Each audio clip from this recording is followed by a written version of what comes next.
Le business est un domaine très rentable si l'homme veut investir en Afrique. Mais il me semble que beaucoup de personnes font des erreurs quand ils veulent se lancer dans le domaine. Au fait qu'ils sont peu informés de comment tous ces business-là peuvent fonctionner.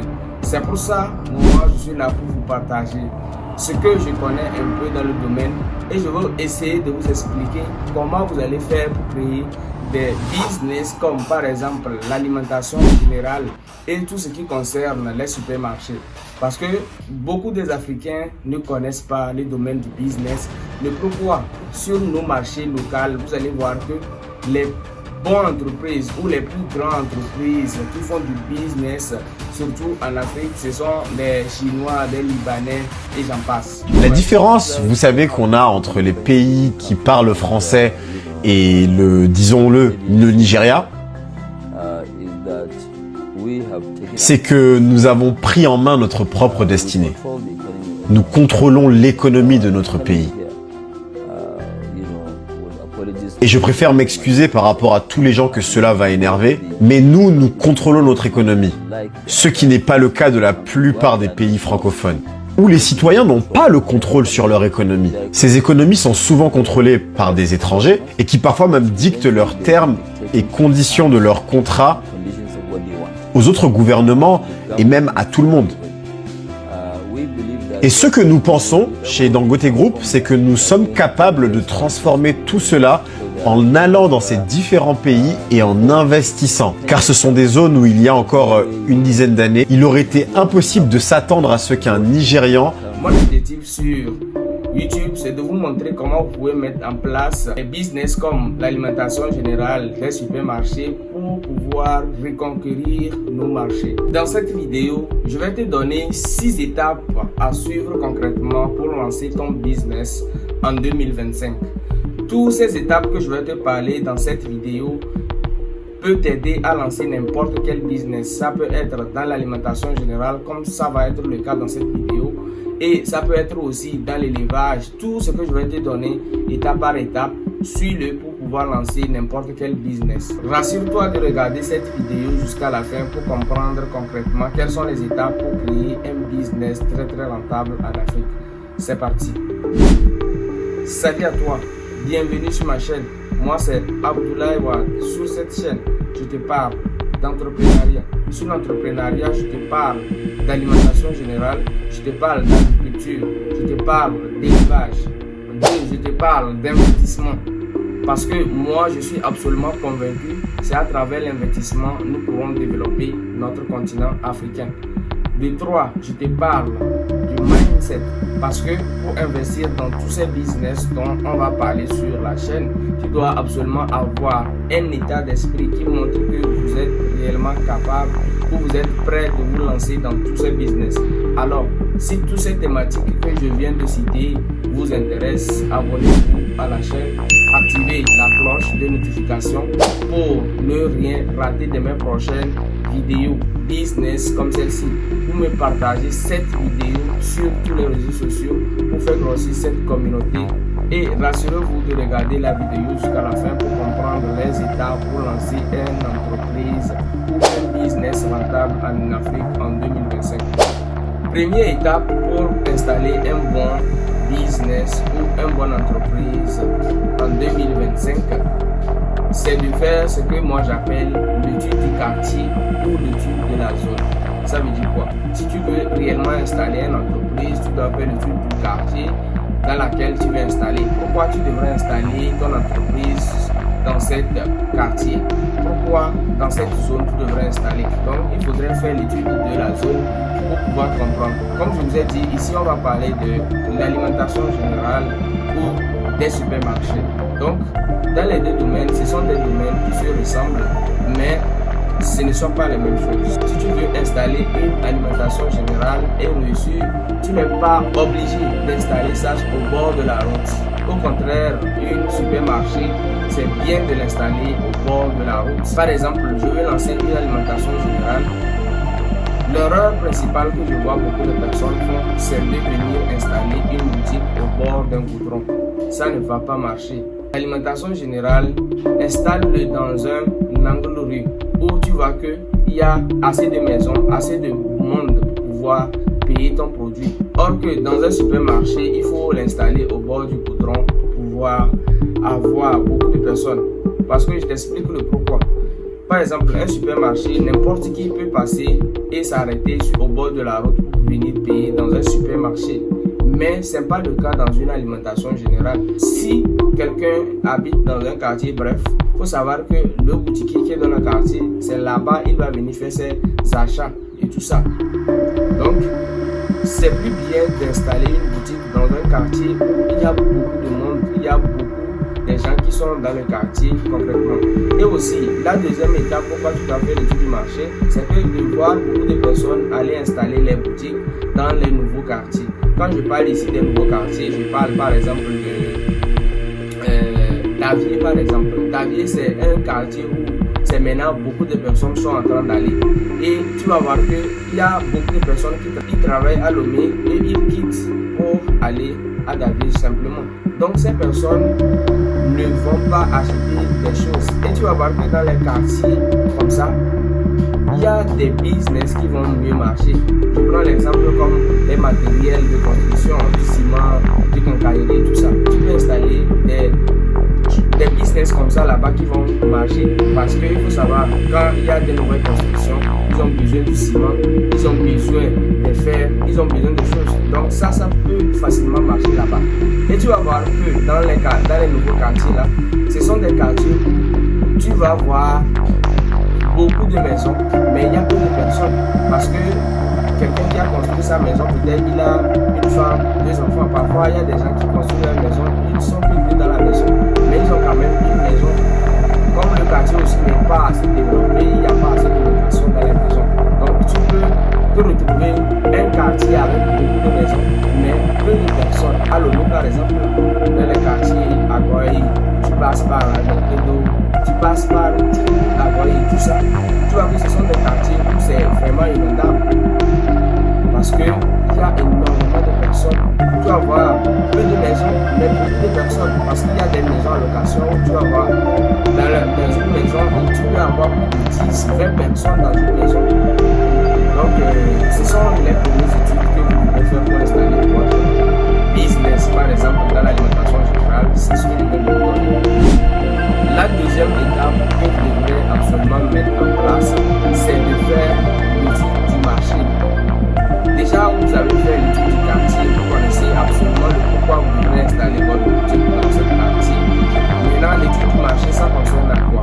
Il faut savoir absolument qu'est-ce que je dois vendre dans la boutique. Par exemple, l'alimentation générale, c'est assez vaste. Il y a des produits que quand tu payes dans certains quartiers, ça ne marche pas.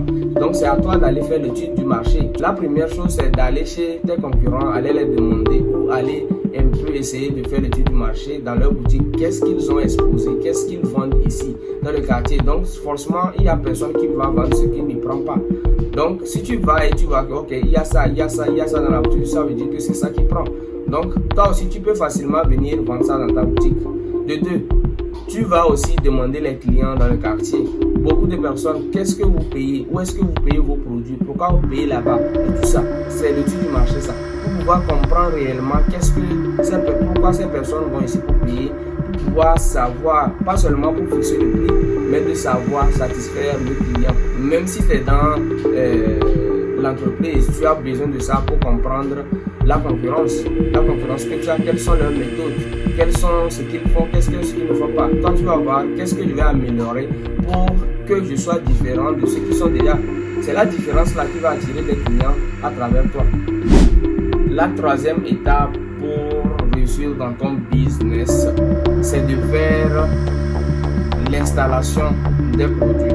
Comme on parle généralement de l'alimentation générale, l'installation des produits sont réellement très importants dans le domaine. Ce n'est pour rien que quand vous allez dans les supermarchés, vous allez voir des rayons très différents.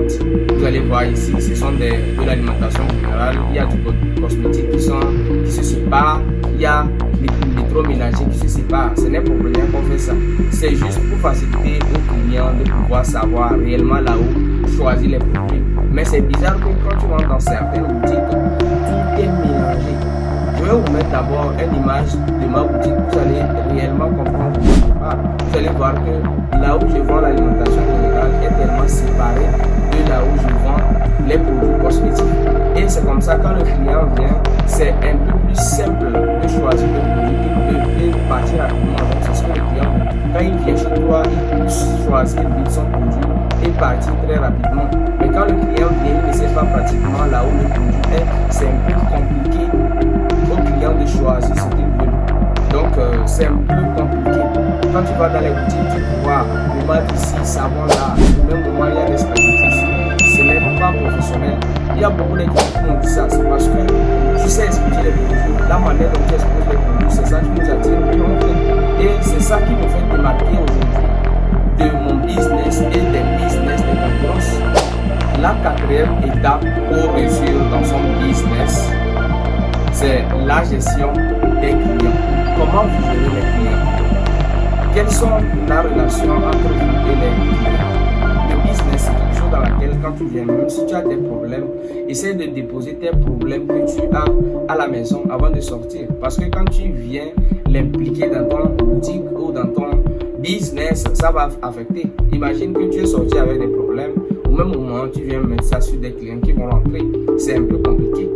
Mets une méthode en place pour pouvoir maîtriser qu'est-ce que le client veut, qu'est-ce que le client ne veut pas, pour éviter des problèmes.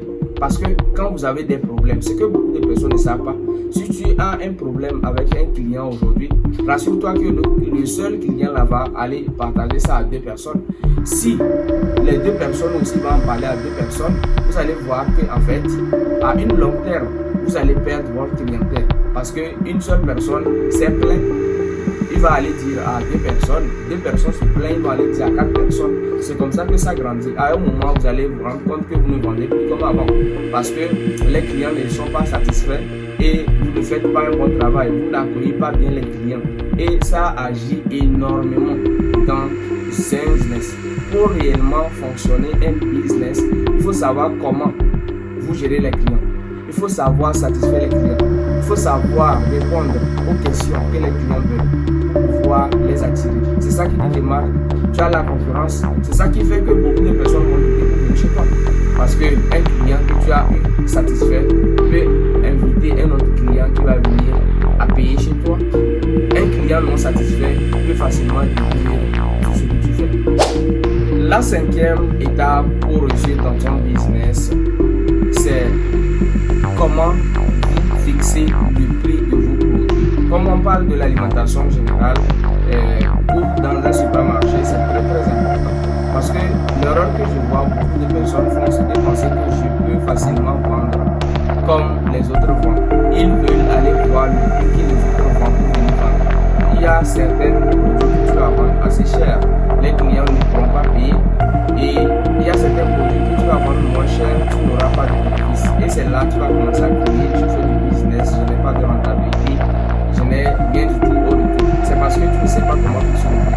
Déjà, je te donne un exemple concret. Moi, par exemple, dans ma boutique, je paye le loyer et je paye pratiquement toutes les charges qu'il faut. Donc, quand je fixe mes prix, c'est en fonction des charges que j'ai, je dois fixer mon prix. Moi, dans mon quartier, j'ai un concurrent qui ne paye pas son loyer. Ils sont dans leur maison, ils ont ouvert des boutiques dans la maison. Donc, facilement, on est très différents. Lui, il ne paye pas de loyer, moi, je paye le loyer.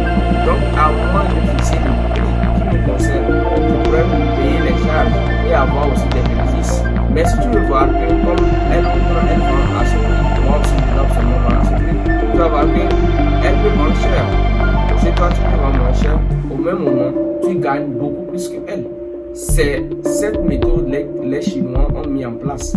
Les Chinois ne veulent pas vendre les produits chers, mais ils veulent vendre les produits moins chers, mais avoir plus de clients. Tu vois? Donc, c'est pour ça que tu vas voir qu'en Chine, il y a beaucoup de produits qui sont absolument moins chers. Et leur but, en fait, c'est d'atteindre beaucoup de personnes dans le domaine. Donc, tu peux essayer de jouer à cette face. Au même moment, tu mets des produits à une marge que je vais essayer de vous partager dans plusieurs vidéos. Je vais vous donner la méthode comment calculer les bénéfices, comment fixer votre prix sans avoir besoin de l'aide de quelqu'un. Et c'est là que tu vas gagner en bénéfices. Tu sauras réellement combien tu gagnes. Parce que quand tu vends ça au prix au hasard, tu ne sais pas complètement combien tu as acheté, tu ne sais pas complètement combien tu vends. Soit tu vends cher, soit tu vends moins cher et tu n'as pas de bénéfice à la fin de chaque mois. La sixième et la dernière étape pour réussir dans son business, c'est la gestion. Vous savez, normalement, c'est l'étape le plus importante pour pouvoir installer réellement son business ou son entreprise et réussir. Tu peux beau faire tout, tu peux beau avoir tout, mais si tu ne sais pas comment gérer l'argent qui rentre, comment tu gères ça. Dans l'alimentation générale, tu vois beaucoup de personnes se lancer et beaucoup de personnes échouer parce qu'ils ne savent pas comment gérer. Tout l'argent qui rentre est toujours dépensé. Et si tu as une entreprise où tu ne sais pas quelles sont l'entrée, quelles sont les sorties, il faut savoir que tu ne maîtrises rien dans le business. C'est là que tu vas voir que je vends mais je n'ai pas de bénéfice. C'est parce que tu dépenses l'argent sans te rendre compte que tu as réellement dépensé l'argent. Si le business est rentable réellement. Je connais beaucoup de personnes qui n'ont pas un business plan, ils n'ont pas comment gérer, comment mettre en place un tableau de la journée, par exemple dans l'alimentation générale. Tu dois forcément avoir un cahier dans lequel tu notes les ventes du jour, les dépenses du jour, même si c'est quelque chose de 5 francs que tu payes. Tu dois absolument noter ça. J'ai payé le 25, j'ai payé quelque chose de 1500 dans la journée. Si c'est le 26, j'ai payé 1800 dans la journée. Si j'ai fait un achat, quel est le déplacement de l'achat? Tu vas mettre ça dans un cahier qui va te permettre de définir tes dépenses chaque jour. Et quelles sont les méthodes que tu mets en place pour pouvoir gérer l'argent? Quand l'argent rentre, comment tu payes les produits et quels sont les bénéfices que tu fais? Comme ça, quand tu sais gérer l'entrée, tu sais gérer la sortie, tu sais ce qui te reste, tu vas planifier comment tu dépenses de l'argent. Mais quand tu ne sais pas absolument qu'est-ce qui rentre, qu'est-ce qui sort, tu vas te mettre à dépenser de l'argent dans l'entreprise, mais tu ne vas pas de retour. Et là, tu vas dire que l'entreprise ne marche pas. Mais ça marche, toi-même tu dépenses sans te rendre compte. Donc, c'est la dernière étape pour pouvoir réussir dans le business. Sur la chaîne, je vais partager les méthodes pour pouvoir lancer votre business d'alimentation générale. C'était Abdoulaye Wade. Écrivez vos rêves. Rendez-vous au sommet.